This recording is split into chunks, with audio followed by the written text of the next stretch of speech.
Are you ready to learn the truth about the price paid for the impeccable comfort of the Victorian era that we are used to seeing in beautiful films? Behind the shiny facades and starched tablecloths lay a world where the human body was turned into an invisible mechanism, working to exhaustion without the right to stop. It was a life completely subordinated to the rhythm of other people's desires, where every movement was strictly regulated and any mistake could cost the only source of livelihood. We invite you to spend a day in the shoes of those whose main professional skill was the ability to remain completely invisible. Watch the video to the end, and you will learn how the Victorian system broke people physically and morally, turning them into silent shadows.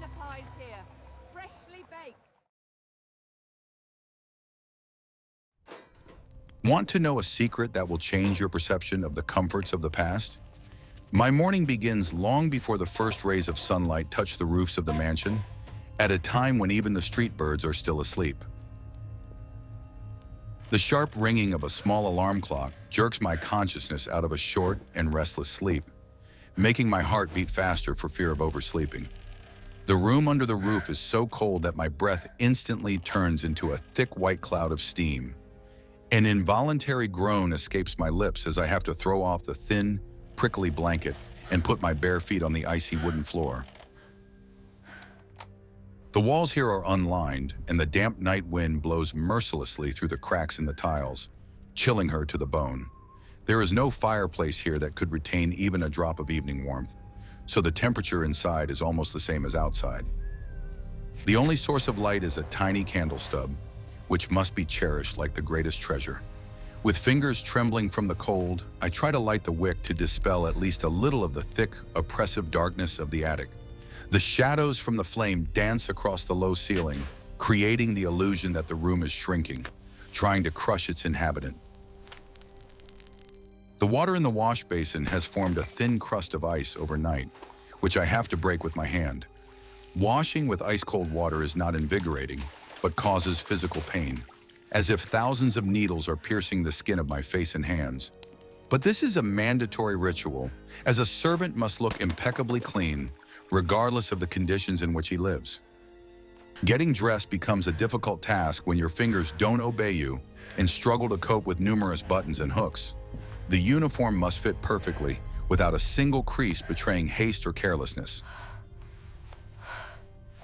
The stiff fabric rubs against my skin, and the tight collar squeezes my neck, reminding me that I no longer belong to myself. I tighten the laces on my heavy work boots, trying not to make any noise so as not to wake the other servants sleeping in the neighboring cubicles. Every movement must be measured and quiet, because noise in this house is the privilege of the owners. The mirror reflects a pale face with shadows under the eyes, but there is no time for self-pity.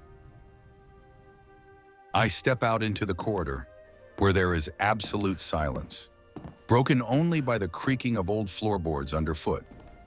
The staircase leading down seems like an endless black hole, swallowing the remnants of the night's peace. The steps here are steep and narrow, not at all like the grand staircase for the masters. It is dangerous to descend them in the semi-darkness, but my feet have already learned every bend and every unevenness. The railing is cold and sticky with dampness, but it is necessary to hold on to it so as not to fall into the darkness. This descent symbolizes the transition from the world of people to the world of shadows, where there are no names, only duties. Downstairs in the service rooms, the air is stuffy and smells of yesterday's ashes and dampness. There are no windows facing the sunny side, so even during the day, eternal twilight reigns here. I light a gas horn in the corridor, and the dim light reveals a long row of closed pantry doors. The clock on the wall impassively counts down the minutes, reminding me that the schedule cannot be shifted by a single second. Even a minute's delay will be noticed by the housekeeper and will inevitably result in a fine. Fear of punishment is the fuel that makes my tired body move faster. The first thing to do is to open the shutters in the workrooms, letting in the gray pre-dawn light. The sound of the bolts being moved seems deafeningly loud in the sleeping house. Outside the window, the world is still preparing to wake up, but my working day is already in full swing. I check today's to-do list, even though I know it by heart. The routine here has remained unchanged for years, and every day is like the one before, like 2 drops of water. It creates a feeling of an endless Groundhog Day from which it is impossible to escape. I walk past the empty kitchen, where a huge black stove stands like a cooled-down monster. Soon work will begin here, but for now this place looks dead and cold. Copper pots on the walls glisten dimly, demanding another cleaning, even though they were cleaned just yesterday. Every item in this house requires constant attention and care. It seems that dust and dirt appear here out of nowhere, just out of thin air. My task is to wage an eternal and obviously losing war against this chaos. Before going up to the living quarters, I take a deep breath, tuning into invisibility mode. My steps must become silent, my breathing imperceptible, and my presence intangible. I turn into a function, an instrument that provides comfort, but has no right to exist. This psychological state weighs heavier than physical fatigue. I erase my personality to become a perfect mechanism. A long day of hard work lies ahead. I'm very interested to hear your point of view. What do you think about such a start to the day, devoid of even the slightest comfort? Write about it in the comments and don't forget to subscribe to the channel.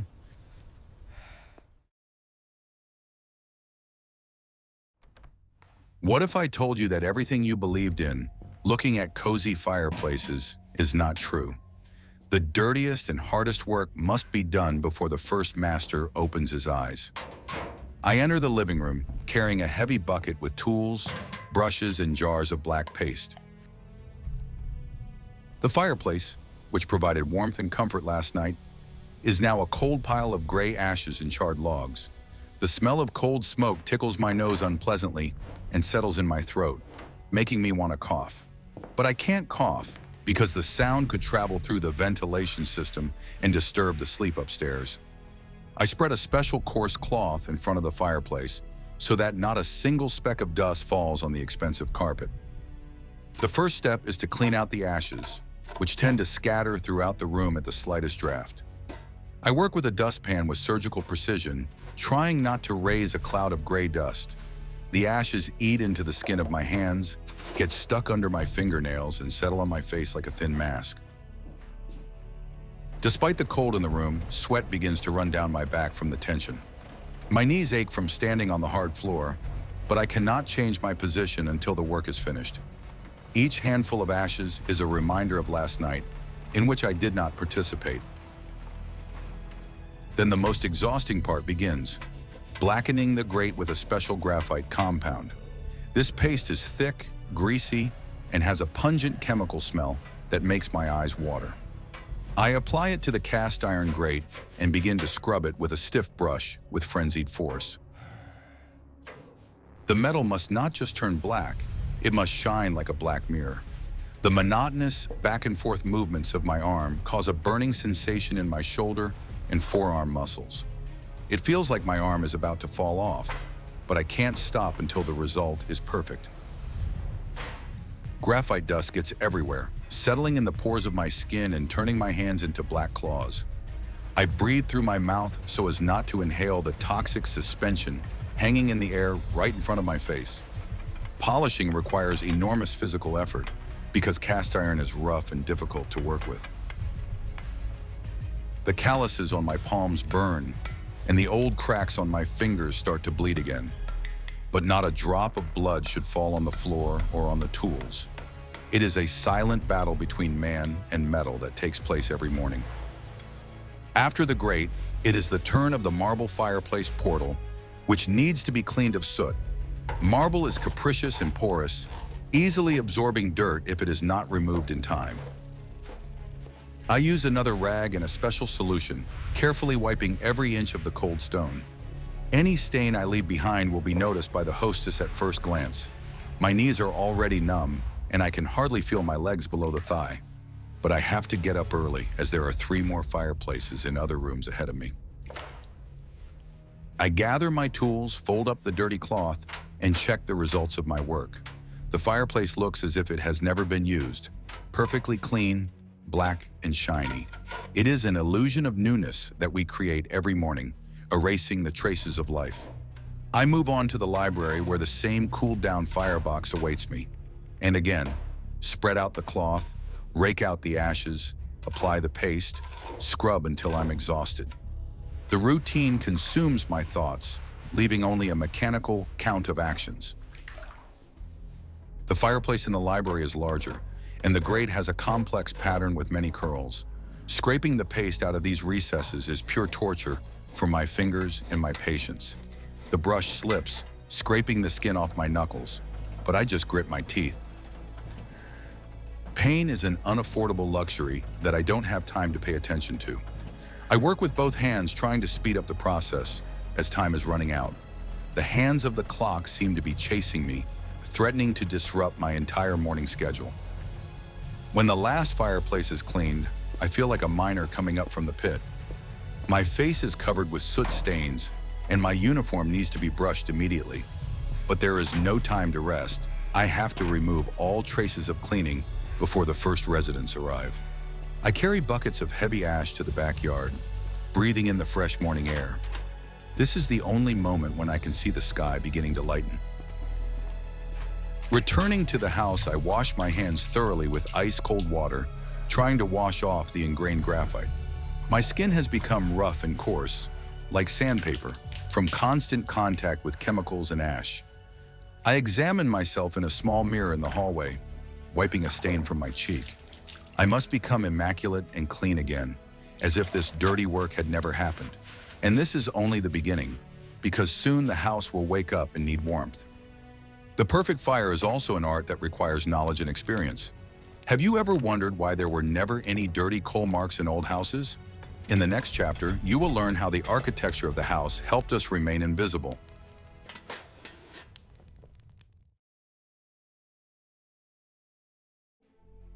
I discovered this by accident when I first entered this house. It is designed as a double labyrinth. The mansion is divided into two parallel universes that should never intersect unnecessarily. There is the formal world, spacious, bright, with high ceilings and wide staircases. And then there is our world, narrow corridors hidden behind panels and cramped spiral staircases. These hidden arteries run through the entire house, allowing us to move between floors while remaining invisible ghosts. Secret doors disguised as bookcases or part of the wall lead to our narrow passageways. These doors are covered with green cloth to absorb any sounds and smells from the service area. When I walk through them, it's like entering another dimension, where the air is heavier and the light is dimmer. The corridors here are so narrow that it is difficult for two servants to pass each other without pressing against the walls. The walls are painted in a utilitarian dark color so that traces of our hands and clothes are not visible on them. Our staircase is a separate test of endurance and coordination. The steps here are steep, high, and often have no railing on one side. We have to run up and down them dozens of times a day with trays or buckets. One wrong move and you can tumble down, breaking dishes or injuring yourself. But we run because speed is our main weapon in the fight against time. The floors in our corridors are not covered with soft carpets, as in the master's quarters. Here there are bare boards or cold stone, which echoes with every step. Therefore, we wear shoes with soft soles or learn to walk as quietly as cats. Any noise coming from behind the wall will be considered unforgivable rudeness. We live within these walls like mice, knowing every creak and every draft of this huge building. This architecture is designed to create the illusion for the masters that everything happens by itself. Food appears on the table, dust disappears, and clothes become clean at the wave of a magic wand. They do not see our efforts, our sweat, and our running through the dark corridors. To them, we are just hands holding trays appearing out of nowhere. This invisibility is humiliating. It blurs the line between human and interior decoration. Even the windows in our corridors are located high up under the ceiling or face the inner courtyard. We must not be distracted by views of the garden or the street.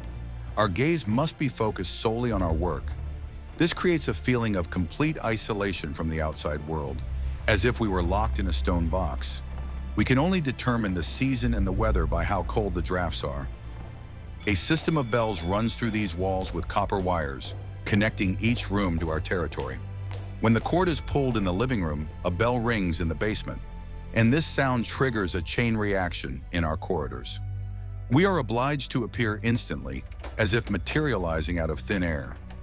Any delay destroys the illusion of perfect service that the architect so carefully protects. There is no room for personal space or privacy within these walls. We are always in each other's sight. The cramped service areas force us to constantly bump elbows and breathe the same air. This creates a strange sense of brotherhood, and at the same time irritation at the inability to be alone. We know each other's secrets as well as we know the secret passages of this house. Sometimes walking down the narrow dark corridor, I hear laughter and music coming from behind the wall of the main dining room. These sounds seem to come from another life, unattainable and alien. A brick-thick wall separates two worlds, the world of celebration and the world of eternal labor. And I know that I will never cross that line as a guest. This architecture of invisibility weighs on the psyche, making one feel insignificant. We are part of the engineering system of the house, just like the water pipes or gas pipes. The house lives and breathes through our efforts, but it shyly hides us in its depths. Did you enjoy this tour of the secret passages? Like it if you want to learn more about the secrets of old mansions.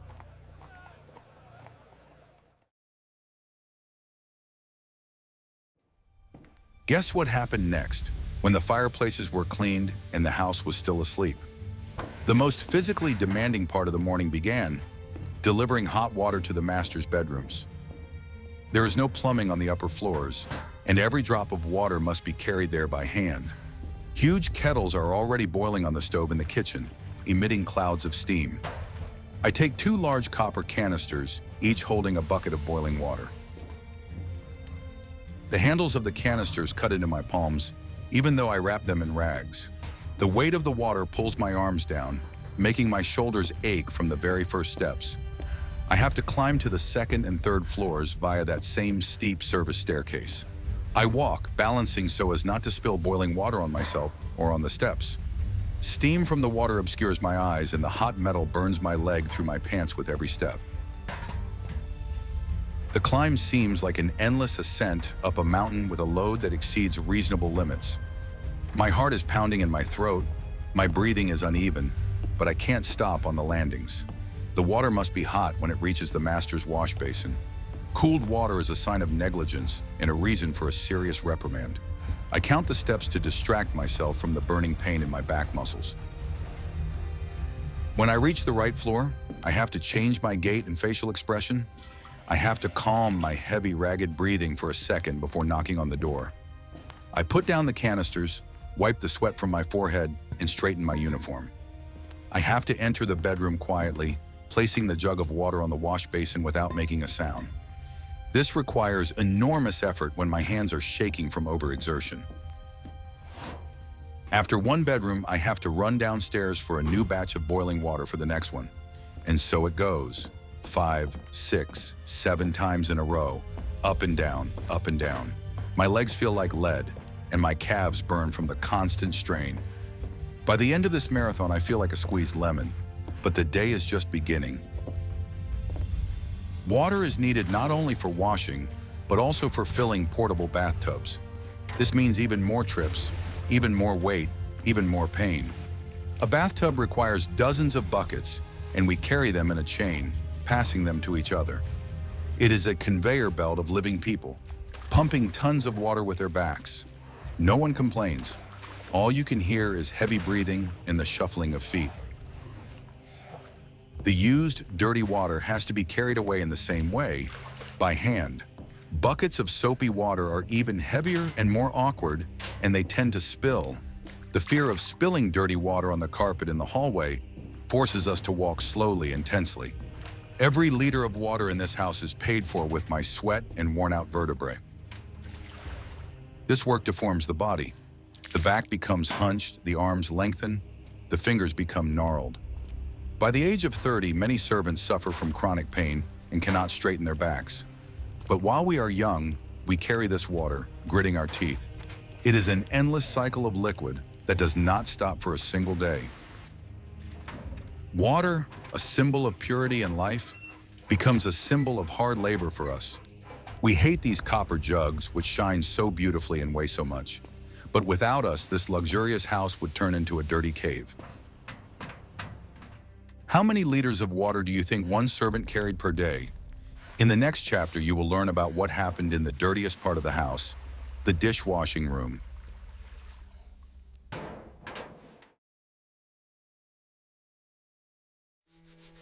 The scullery is a place hidden even from the eyes of most other servants, the true stone belly of the house.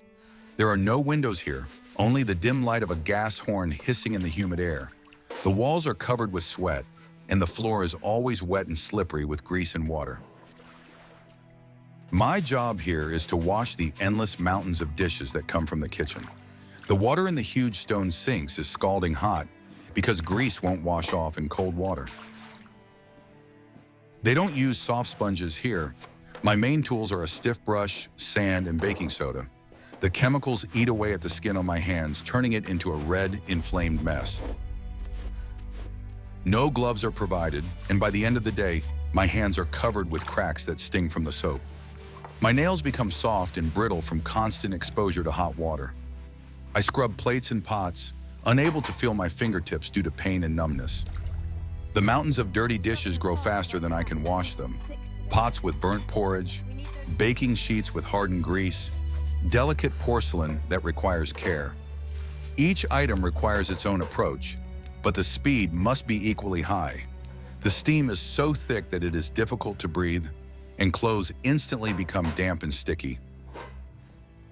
In addition to the dishes, I have to clean vegetables, bags of potatoes, carrots, and onions. The soil from the root vegetables mixes with water, turning into cold mud that I have to dig through for hours. A knife in slippery hands becomes dangerous, and cuts are common here. The blood is simply washed away with water, the finger is wrapped with a rag, and work continues. The floor in the scullery is stone, and standing on it all day is torture for the feet.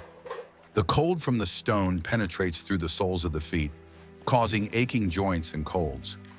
We put wooden grates under our feet, but they do little to protect us from the dampness. Our backs ache from constantly bending over the deep sink. The sounds here are deafening. The clang of metal, the noise of water, the hiss of steam, and the shouts of the cook. It is a cacophony of labor that does not stop for a minute until nightfall. My head starts to buzz after a couple of hours, but it is impossible to leave. We are prisoners of this stone room, chained to our sinks. The sand used to clean the pots gets stuck under our nails and in our pores, remaining there forever. Our skin takes on a grayish tint that cannot be washed off with any soap. It is the mark of a dishwasher, by which we are recognized even on the street. We smell of sour grease, dampness, and cheap soap. Sometimes it seems that the flow of dirty dishes will never end, that all the world does is eat. We don't see food, we only see the leftovers on plates that need to be scraped off. This causes a strange aversion to food, despite constant hunger. We see the underside of lavish feasts and it looks disgusting. When the last pot is cleaned and put on the shelf, we don't even have the strength to straighten our backs, but we still have to wash the floor, which is covered with sand and flooded with water. We crawl on our knees, wiping every inch of the stone slabs. The galley must be perfectly clean by morning so that the hellish cycle can begin again.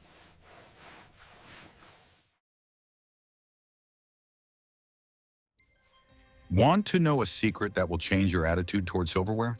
Between the dirty work in the dishwashing room and setting the table, there is a stage that requires maniacal thoroughness, polishing. We spend hours in a special room saturated with the smell of ammonia and polishing paste. The host's silverware is their pride and joy, and it must shine brighter than the sun. The slightest tarnish on a fork or a speck on a tray is unacceptable. I take a soft suede cloth and begin to rub each item until it shines like a mirror. Hundreds of spoons, forks, knives, sauce boats, and huge dishes pass through my hands. My movements must be quick but gentle so as not to scratch the soft metal. The paste gets into my fingers, but it is more important not to stain the silver itself. I breathe on the metal and rub, rub, rub, until I see my distorted face in the reflection of the spoon. In addition to silver, there are also shoes. Dozens of pairs of boots and shoes that need to be cleaned. The dirt from the street, brought in by the gentleman, dries on the leather and requires thorough cleaning. I scrub off the dirt with a stiff brush, then apply a thick cream and polish with a chamois. The leather should become soft and shiny, like new. The smell of goudelin mixes with the smell of silver polish, creating a suffocating cocktail. This work requires tremendous patience and perseverance. The monotony can drive you crazy. The brain shuts down, leaving only the hands to perform movements that have been memorized thousands of times. In this silence, all you can hear is the rustling of rags and the heavy breathing of your colleagues. We sit hunched over, inhaling chemical fumes that slowly poison our lungs. Silver and leather are status symbols, and we serve the status of their owners. Our labor contributes to the brilliance of their lives, while remaining a dull stain on ours. Sometimes it seems to me that I am not polishing things, but their very lives, making them smooth and beautiful. We wipe away the traces of reality from their belongings. Dirt, dust, scratches. There is no room for error. If a poorly wiped fork leaves a mark on a valet's white glove, it's a scandal. Every item is checked by the butler under the bright light of a lamp. If he finds a flaw, the entire basket of cutlery is sent for re-cleaning. It is a collective responsibility that forces us to watch over each other. Polishing glass and crystal is a separate circle of hell. The glasses must be crystal clear, without lint or streaks. We rub them with linen towels, afraid of crushing the fragile glass with our rough hands. The sound of crystal haunts me even in my dreams.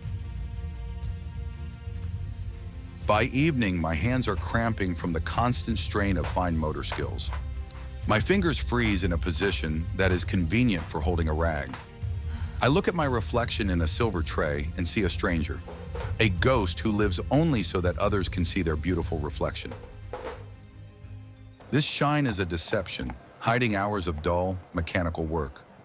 We create a false reality of eternal novelty and purity, but tomorrow the silver will tarnish again, and the shoes will be covered in dirt again, and we will pick up our rags again. The endless cycle of cleaning and dirtying is the essence of our existence. We are like Sisyphus, only our rock is a silver spoon. How long do you think it took to clean one set of silverware? In the next chapter, you will learn about the sound we hate most in the world.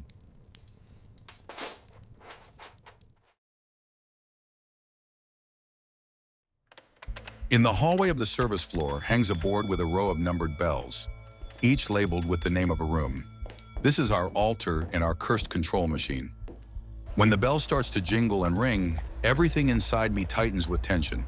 That sound means an order that must be carried out immediately, no matter what I am doing. The ringing breaks the silence and forces me to drop what I am doing, wipe my hands on the go, and run. Each bell has its own tone, and an experienced servant can distinguish them by ear, without even looking at the board. The ringing from the master's office is sharp and demanding, while the ringing from the mistress's boudoir is more subtle and capricious. We learn to read the mood of our masters by the way they pull the cord. A furious, long ring means anger and portends trouble.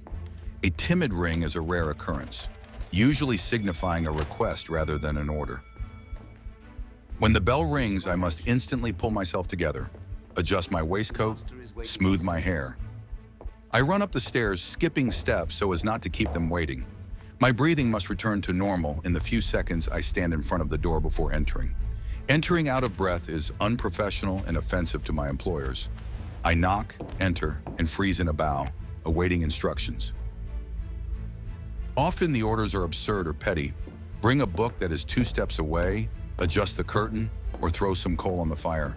For this, I ran up 3 flights of stairs, abandoning the silver cleaning. But there must be no shadow of discontent on my face, only submissive readiness to serve. I am a living mechanism for fulfilling desires. an extension of their hands. Sometimes the bells ring simultaneously from several rooms, and then the panic begins. Who should run first? Who is more important at the moment?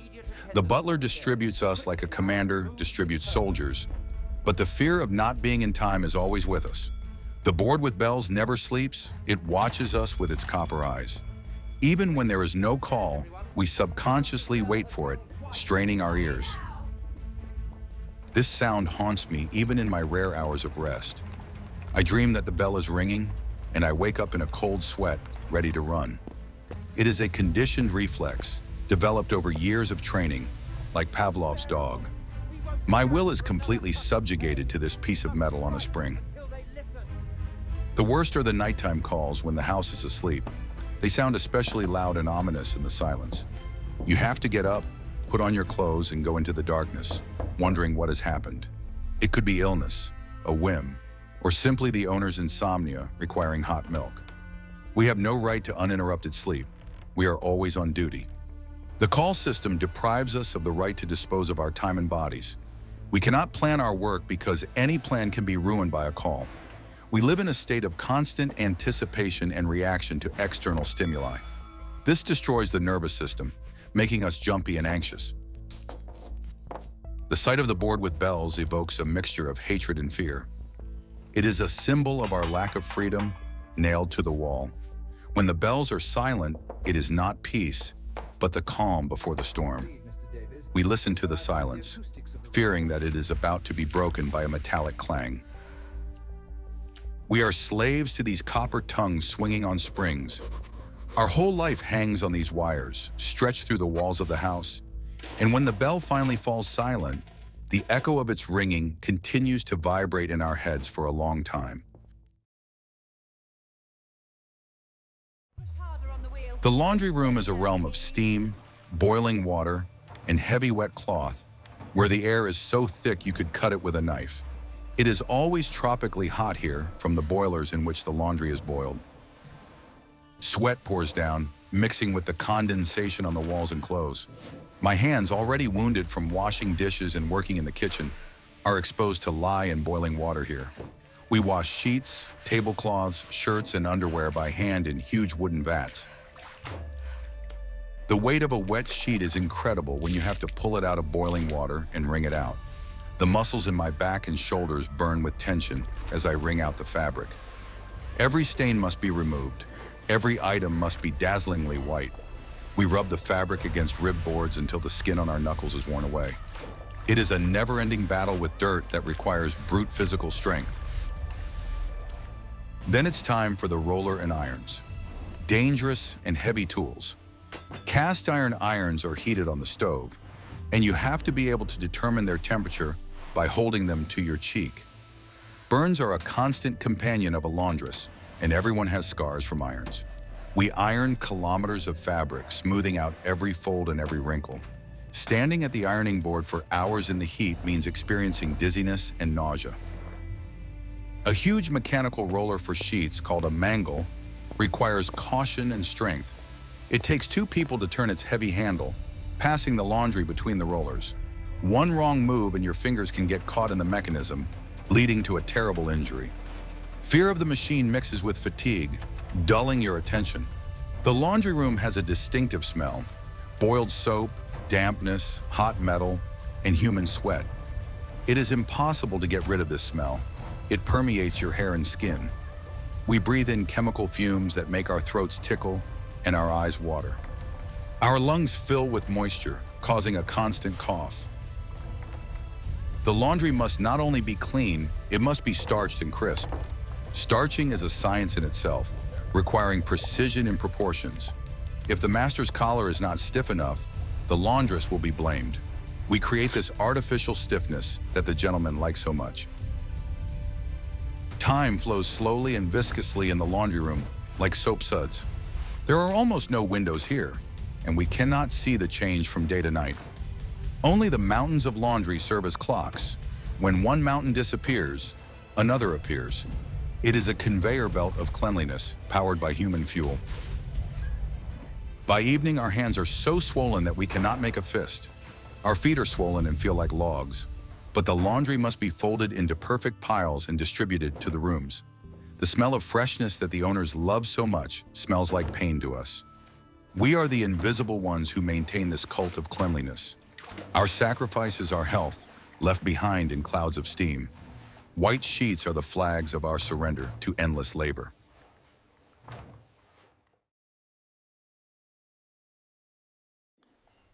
When dinner time comes around, a grand spectacle begins in the house, in which we are assigned the unenviable role of living decorations. We put on our ceremonial liveries, which are so tightly sewn that it is difficult to breathe in them. This uniform is even more uncomfortable, stiffer and heavier than our usual morning clothes. The starched collars cut into our necks, and the white gloves must be immaculately clean, even if our hands are bleeding underneath them. Hundreds of candles are already lit in the dining room, making it hot, and the family silver shines so brightly that it hurts our eyes. We line up along the walls at equal intervals, like marble statues in a museum. The butler's main requirement is absolute stillness and complete silence until we are called to the table. Standing completely still for an hour, and sometimes two, is incredibly difficult for a living person. You have to hold a heavy silver tray at a certain height or simply keep your hands at your sides without moving even a finger. Your legs, tired from a day of endless running up and down the stairs, begin to tremble and go numb. Your back begs for at least a second of rest, but your posture must be perfect like that of soldiers on parade. Your gaze must be fixed on the void, through the people sitting at the table. We have no right to look directly into the eyes of our superiors or show that we are listening to their conversations. We must be here and at the same time not be here, physically present but completely absent as individuals. This requires tremendous self-control and endurance. We must suppress the natural desire to scratch our nose, yawn, or simply shift our weight from one numb leg to the other. The smells of exquisite food tease our empty stomachs because, according to the rules, servants only eat after their masters have finished. The aromas of roasted meat, complex sauces, hot pastries, and desserts become a real torture. The stomach cramps painfully from hunger, but the face must remain calm and impassive. Saliva must be swallowed discreetly so that no one sees the Adam's apple move. We see how they eat, how they pick at expensive dishes, and leave the best pieces on their plates. We know that all this wealth will later be ruthlessly thrown into the trash or given to the dogs. This spectacle of wastefulness against the backdrop of our constant malnutrition causes a dull, powerless anger inside. But showing this emotion means losing your job in an instant. Serving food is a complex and dangerous ballet, where every movement is rehearsed to the point of automatism. You have to approach the guest silently from the left, bend over, and place the dish so that it is convenient for them to take. You have to put the plate down without making a sound and pour wine into the glass so that not a single precious drop is spilled on the snow-white tablecloth. Mistakes are unforgivable here. The trays are incredibly heavy, made of pure silver, and when loaded with hot porcelain, they literally pull your arms to the floor. Your muscles cramp from the strain, but this tremor must not be transferred to the dishes under any circumstances. Any unnecessary clinking, clattering, or awkward movement disrupts the sacred and solemn ritual of the Lord's dinner. The butler watches our every move, ready to issue a fine for any mistake.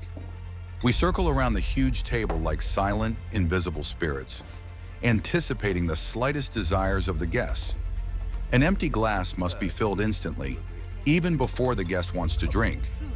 A napkin that has fallen on the floor must be picked up and replaced with a fresh one before the guest notices. This constant tension of attention exhausts the psyche more than the physical work itself. We have to be true telepaths, able to read minds from the slightest movement of an eyebrow or turn of the head.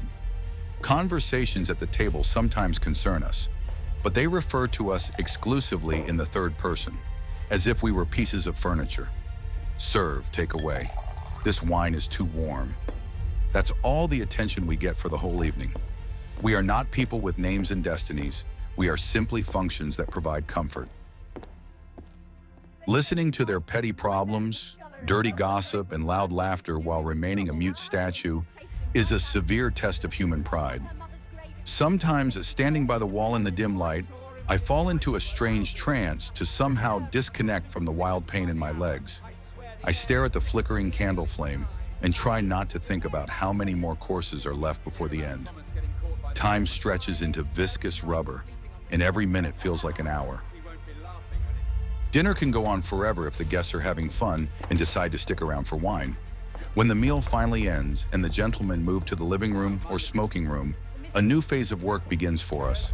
We have to quickly clear the table, collect the mountains of dirty dishes, and take them down to the dishwashing room. The heavy tablecloth, covered in wine and greasy sauce, goes to the laundry room. The dining room must be tidied up instantly so that in the morning there is no trace of the evening's feast. We must air out the room to remove the smell of food and cigar smoke, straighten the chairs, and extinguish the candles. After dinner, we feel completely drained and even more exhausted. Our formal livery is soaked through with sweat, and the stiff collar has rubbed our necks raw. Our legs ache so badly that every step causes a dull pain in our temples. But we have played our part in this daily theater of the absurd flawlessly. We were the perfect shadows who meekly fed and watered our masters. We saw their greed, their drunkenness, their stupidity, but kept our stone faces. This silent knowledge of their vices is the only secret power we have over them. The day does not end when I collapse from exhaustion, but only when the last master turns off the light in his bedroom. I climb the endless stairs again, now very slowly, leaning heavily on the wall with my hand. The whole huge house gradually falls asleep, but for us it is time for the last, final cleaning. We must quietly gather the clothes that the gentlemen have carelessly thrown down and take them away for cleaning. We need to clean their outdoor shoes so that they shine tomorrow and prepare the morning trays for tea.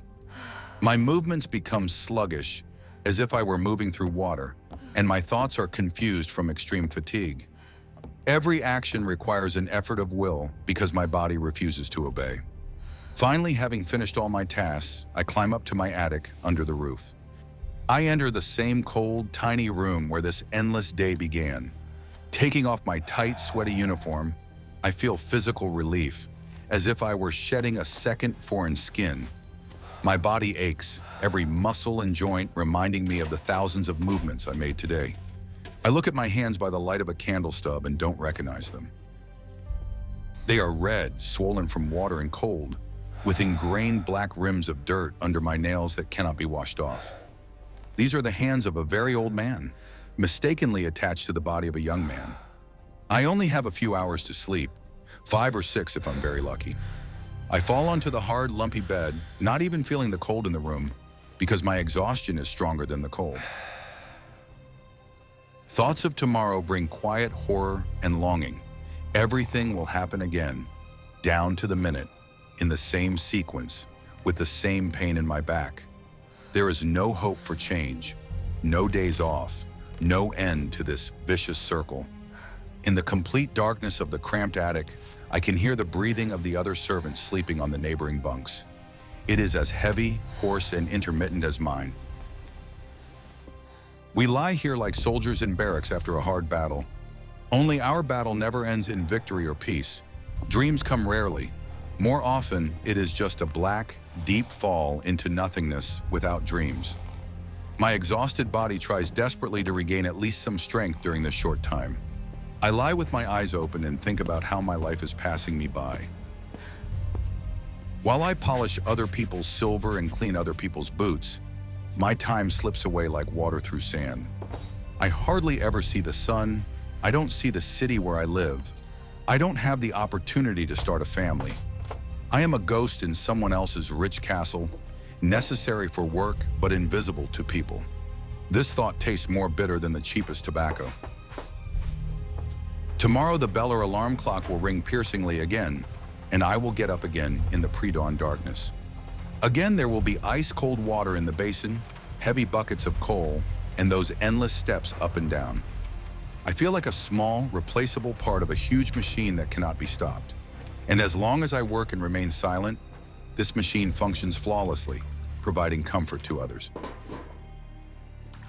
My existence in this world is justified only by my usefulness to my masters.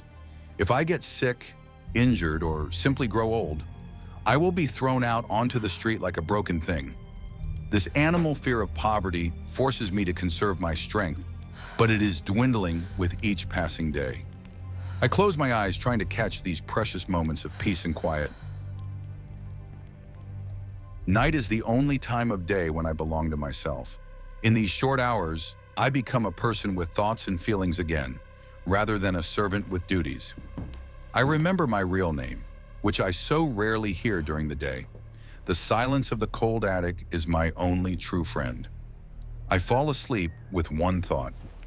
Today I survived. I managed everything. I didn't break any expensive plates. I wasn't late for a single call. This is my small personal victory over a ruthless system. But tomorrow this battle will begin again, with the first ray of sunlight. In this house, there is no room for weakness or self-pity. We sleep quickly and greedily so that tomorrow we can become perfect and invisible again. And so it goes, day after day, as long as we have the strength to breathe.